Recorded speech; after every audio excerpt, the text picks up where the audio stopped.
Foundation archive is more secretive than scp-001. The files are buried beneath so many layers of security and encryption, you'd need to be an X-05 council member to gain access to them. And that's because whatever scp-001 actually is, holds the secret to the SCP Foundation's creation. Because this issue is so controversial, SCP-001 is a designation given to over 30 different anomalies, each which hold a reasonable claim to being the reason the Foundation exists today.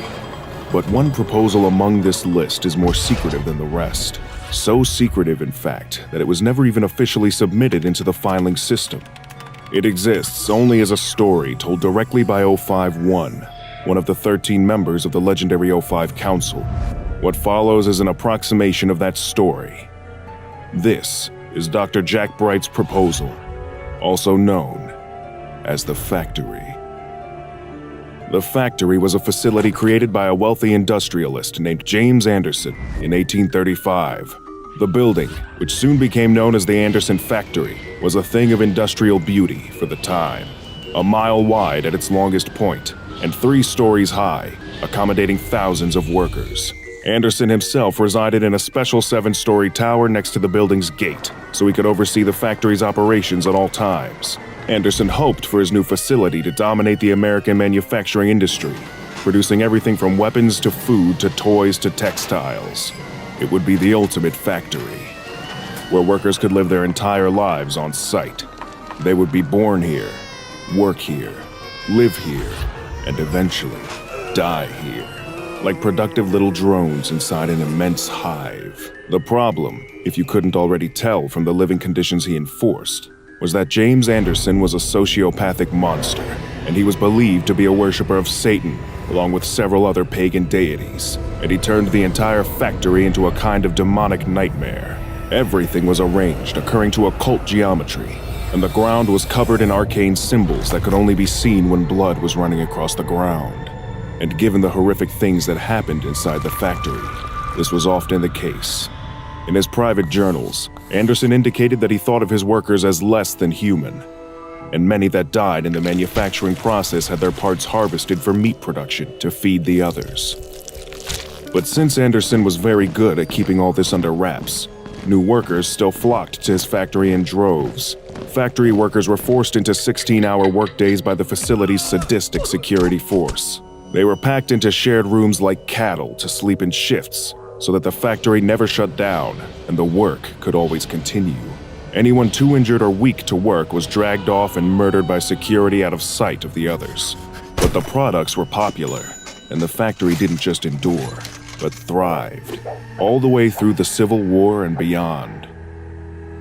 However, one day a worker managed to escape that horrible place and finally began to tell her story to the outside world. These whispers made their way to President Grant in 1875, and he was outraged. He enlisted the help of an elite group of Union soldiers from the Civil War, a group that specialized in taking on and taking down the supernatural. And among this group were 13 exceptional people who'd one day go on to become the SCP Foundation's 05 Council, with a man who would later become known as 051 at the lead. The soldiers stormed the factory during the night, and were met with a truly horrifying sight. Workers were diseased, starved, tortured, and neglected, living under conditions that would be considered too cruel even for livestock. The soldiers, enraged by what they saw, engaged with and slaughtered the security team.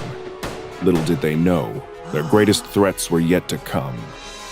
Whatever dark deals Anderson was making behind the scenes, they were paying off, because they allowed him to find another use for some of the workers who couldn't work. Through experiments that were half-twisted science and half-dark magic, he had turned his workers into horrific monsters, precursors to the kinds of anomalies the Foundation would battle in the decades that followed. They lost many good soldiers fighting the abominations in Anderson's factory, but when they finally reached him, they made him pay for his crimes against humanity. Anderson was given one of the most gruesome forms of execution possible. The soldiers hanged, drew, and quartered him before throwing away his dismembered remains. After Anderson's death, the soldiers spent a week trying to clean the place out. They freed any surviving prisoners and began cataloging the objects hidden within the factory. The entire place was still full of deadly traps and monsters, and they lost even more men during the cleanup effort. But in spite of all this, they managed to find something incredible. The factory was producing paranormal items of great power. They found toy weapons that were more powerful than real ones, skeletal horses that could run much faster than normal ones and would never tire, cloaks made of pure darkness that could transport the wearer into a realm of shadows.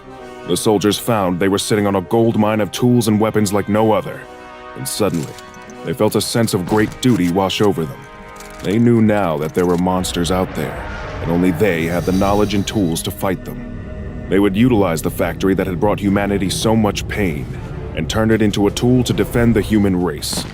The upper echelons of the soldiers formed what would be the original O5 Council, and began building around the factory. Lower-ranking soldiers were designated as field operatives, and as time went on, they would expand their ranks further, with men of science. The organization that would later become the mighty SCP Foundation had finally taken root. They would work outside the purview of the government, with President Grant being told that the factory had been destroyed. Instead, it had now become known as Site Alpha, the very first Foundation facility. They developed many of the organizational principles that would later define the Foundation as a whole, even down to developing a rudimentary D-class, known as the Disposables. The Proto-Foundation began gathering secrets, particularly secrets that the world's most powerful people didn't want coming to light. They managed to build an empire out of blackmail, forcing the rich and influential to bankroll their early endeavors into the supernatural. Things were going well, even better than they probably had hoped, until the year 1911, when things took a horrific turn. A new enemy to the Foundation had revealed themselves, a race of powerful entities that these early Foundation members took to calling the Fairies, due to their nature as tricksters and their sensitivity to iron. But don't let the name fool you. These were some of the most devastating creatures the Foundation ever faced, as these fledgling soldiers were about to find out. They sent a team of their best men after the Fairies, and the next time they saw these men, their severed heads were mounted on poles, attached to the beasts that the Fairies ride. The creatures were ready to retaliate, and led a brutal attack on Site Alpha. An attack so bad that it left O51 psychologically scarred to this day. By O51's own shameful admission, the Fairies destroyed them in battle that day. Their superior strength, technology, supernatural powers, and numbers allowed them to rampage through Site Alpha and slaughter anyone in their path. They even killed 12 of the 13 O5 Council members, with O51 being the only survivor. He fled further into the factory, trying to escape the fairy hordes pursuing him. It seemed like there was no way to get out of this death trap, until he happened upon a golden door covered in strange symbols. He opened the door and found himself inside what appeared to be a different dimension, filled with a deep red light that pulsed like a giant heartbeat. In this strange place, he heard the voice of Anderson inside his mind, radiating out from his dismembered body parts that were floating in the ether. It seemed that the monster wasn't quite as dead as they'd first thought. Anderson told O51 that every time they used an object created in the factory, they were making the factory stronger. However, if the Fairies took over the factory, they would destroy it and make the items useless. Anderson, on behalf of the factory, made them a deal.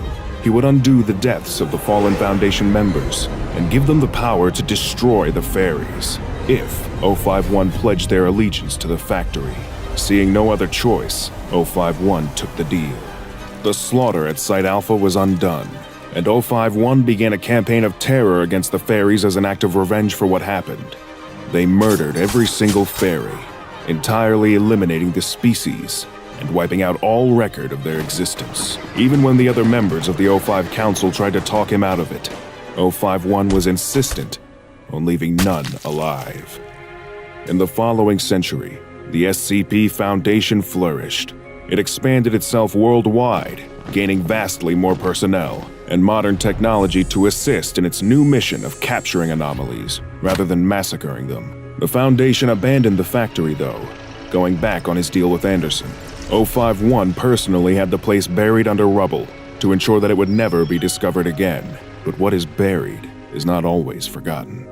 To this day, a number of other anomalies have had connections to the factory, especially Dr. Wondertainment, a sinister toy company producing dangerous and anomalous playthings.